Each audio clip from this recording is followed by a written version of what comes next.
جی بسم اللہ الرحمن الرحیم، السلام علیکم ورحمۃ اللہ وبرکاتہ۔ قرآن میں اللہ تعالیٰ نے فرمایا ہے کہ ہم نے تجارت کو حلال کیا ہے اور سود کو حرام کیا ہے۔ موجودہ دور میں نے دیکھا ہے کہ کچھ افراد اس چیز کے قائل ہیں کہ سود دینے والا تو گناہگار ہے لیکن سود لینے والا گناہگار نہیں ہے۔ دیکھیں، پہلے تو اس چیز کو اچھی طرح سمجھنا چاہیے کہ تمام امت مسلمہ کے اہل سنت والجماعت کا تمام فقہ کا اس بات کے اوپر اجماع ہے کہ سود کا کاروبار، چاہے وہ لینا ہو، دینا ہو، اس کے تحریر کرنا ہو، سود کا کاروبار یا کسی بھی قسم کی شمولیت سود کے کاروبار میں ہو تو وہ ٹوٹلی حرام ہے، ناجائز ہے۔ اب اس کو تھوڑا سا ہم ڈیٹیل سے سمجھتے ہیں۔ وہ یہ کہتے ہیں کہ جی سود لینا تو ہو سکتا ہے کہ کسی شخص کی، سود پر قرض لینا ہو سکتا ہے کسی شخص کی مجبوری ہو، تو وہ مجبوری کے تحت اگر سود لیتا ہے تو اس کے اوپر گناہ نہیں ہے۔ اور بعض افراد تو ایسے ہیں کہ جو کلی طور پر سود دینے والے کو گناہ گار قرار نہیں دیتے ہیں۔ ہاں، سود لینے والے کو یہ اشخاص، پہلا طبقہ بھی دوسرا طبقہ بھی، گناہ گار قرار دیتے ہیں۔ اب اس چیز کو ہمیں ذرا سمجھنے کی ضرورت ہے، غور سے سمجھیے گا اس چیز کو۔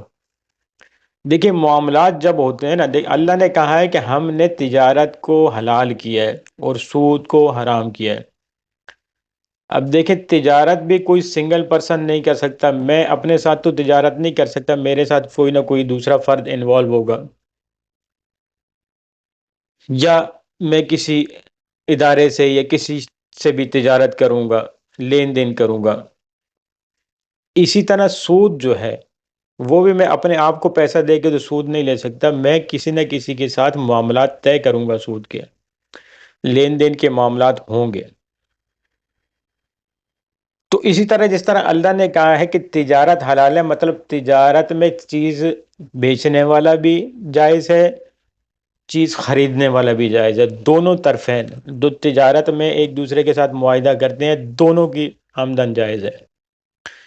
اور تجارت جو ہے وہ معاہدہ ہی جائز ہے، سیدھی سی بات ہے۔ لیکن اسی طرح سود کا معاملہ جو ہے، ظاہر ہے یہ بھی دو طرفہ معاملہ ہوتا ہے، ایک شخص تو یہ معاملہ کر ہی نہیں سکتا، تو پھر ایک شخص کو مبرہ کیسے قرار دیا جاتا ہے اس سے؟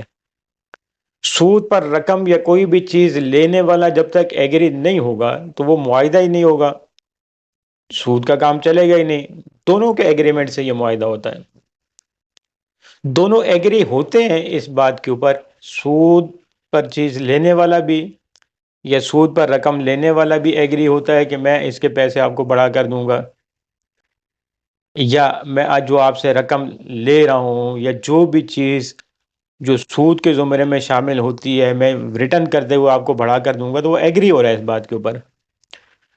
جو سود پر رقم دے رہا ہے یا دوسری ایسی چیزیں جن کو جو سود کے زمرے پہ آتی ہیں، وہ سامنے والے سے بات کرتا ہے کہ میں آپ سے اس کو جب واپس لوں گا تو میں بڑھا کر لوں گا، تو دونوں ایگری ہو رہے ہیں، تو یہ معاملہ ہو رہا ہے نا۔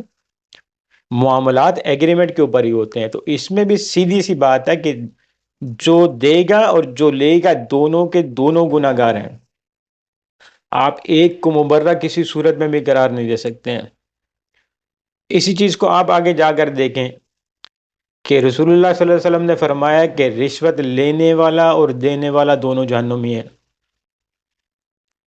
یہاں پر بھی آپ دیکھ لیں کہ دونوں طرفین کو اللہ کے رسول صلی اللہ علیہ وسلم نے سامنے رکھا ہے۔ ظاہر ہے رشوت مانگنے والا بھلے مانگتا رہے، دینے والا نہ دے تو معاملہ ہوگا کیسے؟ ڈیل ہوگی کیسے؟ دونوں ایگری کریں گے تو ڈیل ہوگی نا۔ تو اس لیے اللہ کے رسول نے فرمایا کہ جو لے رہا ہے وہ بھی جہنم میں جائے گا اور جو دے رہا ہے وہ بھی جہنم میں جائے گا۔ یہ اصول تو بالکل کلیئر ہے۔ اب آگے جو ڈیٹیل کے معاملات ہیں کہ بعض جگہوں پر ایسی مجبوری ہوتی ہے کہ جس میں رشوت دینے والا اپنا حق لے رہا ہوتا ہے رشوت دے کر، اور اس کے سامنے کوئی آپشن موجود نہیں ہوتا، تو اس میں علماء کی رائے مختلف ہے۔ وہ ایک ڈیٹیلڈ ٹاپک ہے، اس وقت وہ ڈسکس کرنے کا نہیں ہے۔ اسی طرح بعض اوقات ایسا ہوتا ہے کہ جو سود پر کوئی چیز لے رہا ہے وہ کسی ایسی کریٹیکل کنڈیشن میں ہے کہ جہاں اس کے سامنے کوئی اور چارہ ہے نہیں، تو اس وقت کے حساب سے علماء کی رائے مختلف ہے، مختلف فتویٰ ہیں، وہ بھی ایک ڈیٹیل ٹاپک ہے، اس کو بھی اس وقت ڈسکس کرنے جائیں گے تو بہت زیادہ ٹائم چاہیے اس کے لیے۔ لیکن علل اطلاق سود پر چیز لینے والا، کوئی بھی چیز جو سود پر لیتا ہے، اس کو اس جرم سے مبرہ قرار نہیں دیا جا سکتا کسی بھی صورت میں۔ تو اس چیز کو ہمارے ذہنوں میں بالکل کلیئر ہونا چاہیے کہ سودی معاملات میں جانا کسی بھی صورت میں یہ بالکل حرام ہے۔ لینا دینا، ان معاملات میں انوالو ہونا، ان کی تحریر کرنا، یا دو افراد کو بٹھانا اس معاملے میں، ان کے درمیان ڈیل کروانا، اس طرح کے تمام کام جو ہیں سود میں، وہ بالکل حرام ہے۔ السلام علیکم ورحمۃ اللہ وبرکاتہ۔